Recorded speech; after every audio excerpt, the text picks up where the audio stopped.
Hey everyone, did you know that you can look at David Mitchell's hand-picked watch lists directly on Charts by TRADEway? I'm going to show you how here.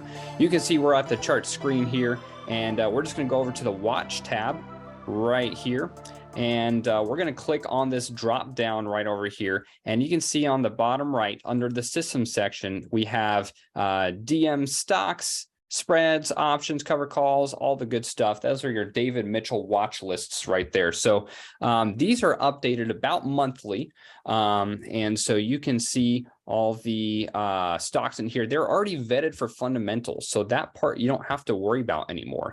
So again, David Mitchell options, stocks, options, spreads, cover calls. So these are all the strategies that we teach in our step through 1 through 4 courses. So you can check out those watch lists there. I want to show you kind of a practical way that we can use this, right? Because I want to be able to pull up these lists right next to the chart. So here's what we're going to do. We're going to go ahead and duplicate this list. So we've got the David Mitchell stocks, right? I'm going to click the checkbox right there.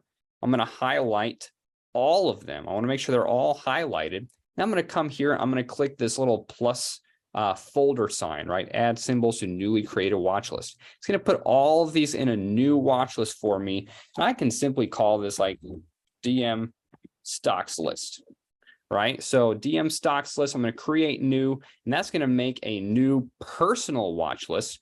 Now you're going to see under the personal section here, DM stocks list right at the top here.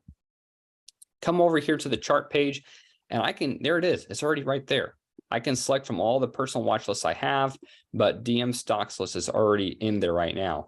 From here, I can go ahead and just start going through these tickers that I already know are already fundamentally sound. And I can just start, picking them out for technicals. For example, we just clicked on, what was it? This guy, boom, got slammed on earnings today, right? So this one might get thrown out. So I can go ahead and click the X and get rid of that one. And so on and so forth. You can just get rid of all of the ugly patterns, leaving only the pretty patterns. And now you've just taken a bigger watch list and made it into a smaller, more personal watch list of stocks that you might be looking at throughout the week. You can do this with the DM options list, DM spreads, the DM covered calls list as well. So have at it, check those watch lists out, and enjoy.